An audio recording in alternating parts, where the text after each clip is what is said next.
But was he aware of his signature being used on every single pardon? That's a question you should ask the Biden White House. Is there any evidence on that he wasn't aware of it? You're a reporter. You should find out. Wow, guys, Karoline Leavitt just destroyed Kaitlan Collins when she tried to defend these illegals for getting their first-class flight out of here. You guys gotta check this video out.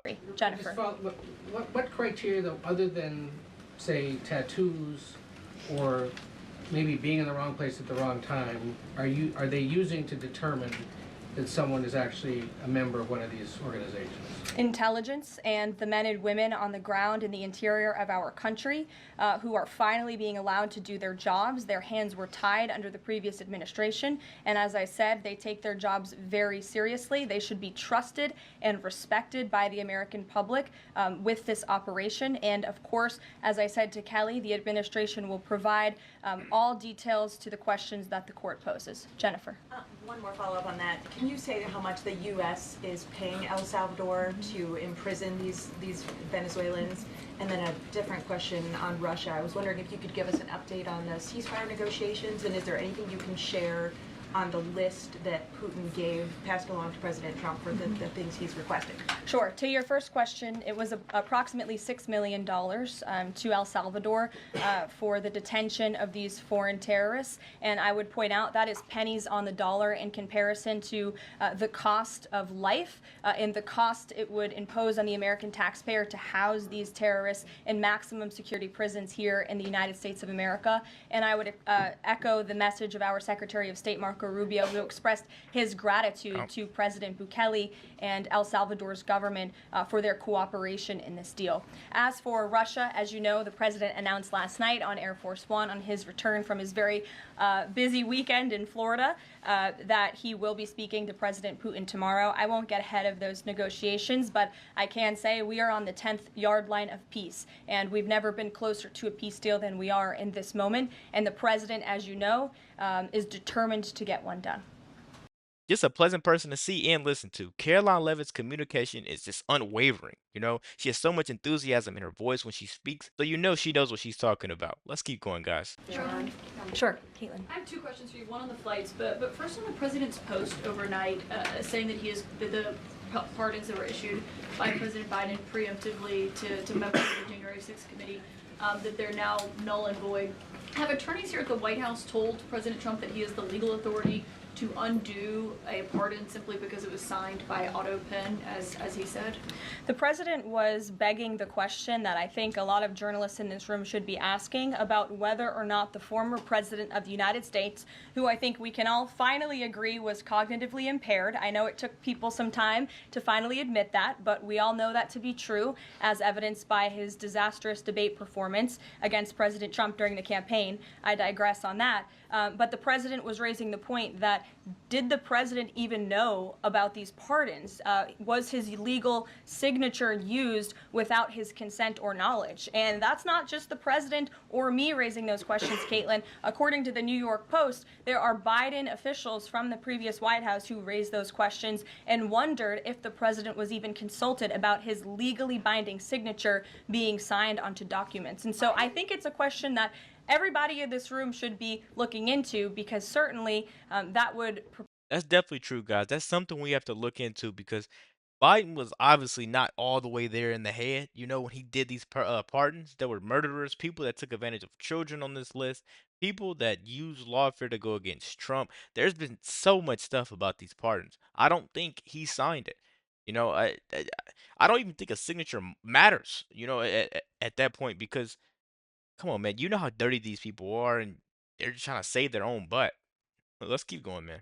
Pose perhaps criminal or illegal behavior if staff members were signing the President of the United States autograph without his consent. Biden is on the record talking about issuing preemptive pardons to these people. Just shut up. But was he aware of his signature being used on every single pardon? That's a question you should ask the Biden White House. Is there any evidence on that he wasn't aware of it? You're a reporter. You should find out. Sean. Exactly. You're a reporter. She just destroys her every time she gets a chance. You're a reporter, so you should find out. You know, is there any evidence that he did sign it? You know, you're just going and saying, I don't even think he knows how to sign his signature anymore. He probably thinks his name is Hunter Biden. Like, he doesn't even know his real name. He's gonna put something on there like Josiah, you know, just some crazy name. Like, he doesn't even know what's going on. So Caitlin Collins, my question to you is, do you have any evidence that he signed it? What do you guys think? Do you think he signed it? Let me know down low in the comments, man. Let's finish this video out. On the flights, so I have a question on the timeline of the flights. You keep talking about the judge's written order, which hit the docket Saturday night at about 7:26 p.m., but he issued a verbal order before that at about 6:45 and 6:48 p.m. based on the court hearing. A verbal order from the bench. Does the White House feel the need to comply with a verbal order? Wait a minute, y'all. Wait, I'll go back. I promise. You see Peter Ducey coughing every time Caitlin Collins talks. Watch.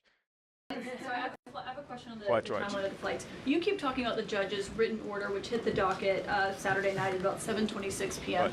but he issued a verbal order before that at about 6:45 and 6:48 p.m. based on the court hearing.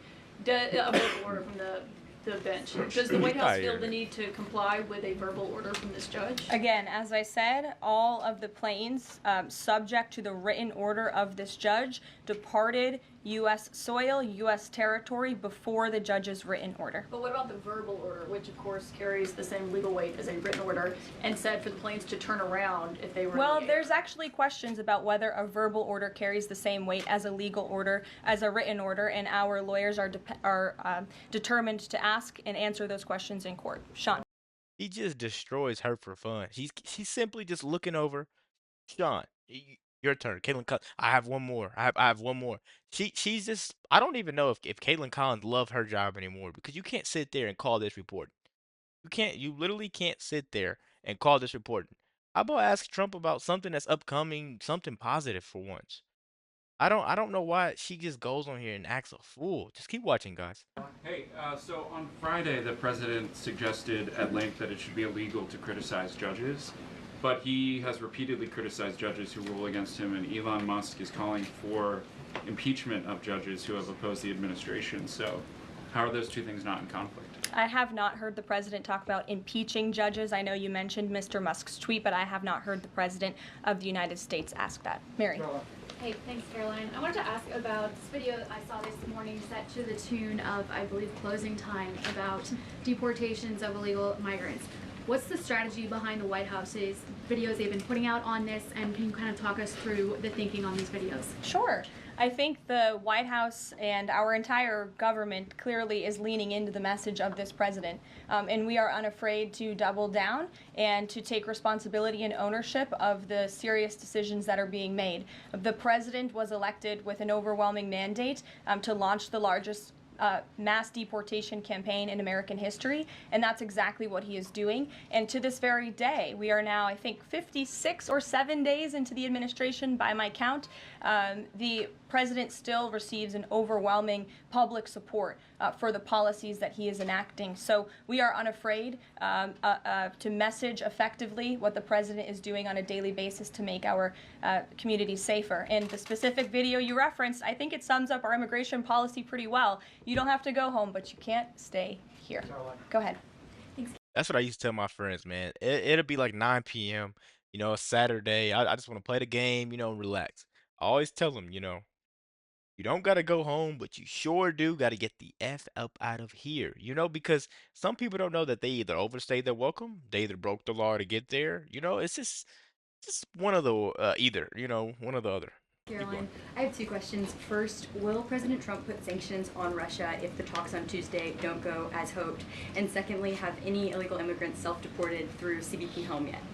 To your first question, it's something the president has floated, and certainly he's willing to do if necessary. I don't have anything to read out, and I would never get ahead of the president on such a serious decision. To your second question about the CBP Home app, I would have to check in with the Department of Homeland Security, but it's a great question, and we're very proud to repurpose this app, which the Biden administration abused to facilitate the mass illegal entry of illegal immigrants into our country. It was like a fast pass at Disneyland. That's not happening under this administration. We are encouraging illegal immigrants to actively self-deport to maybe save themselves from being in one of these fun videos. Man, I just have to say it, man. I know I talked majority of the video, a lot of stuff you guys wanted to hear, a lot of stuff you probably didn't want to hear, but Karoline Leavitt is so amazing at her job. She makes it look easy. She's like a professional athlete amongst a bunch of little league athletes. When they come in there and ask these questions, I'm telling you, she's running all over them. Let me know what you guys think about this video. Be sure to like, comment, subscribe if you're new. As always, let me know what to react to. We're out.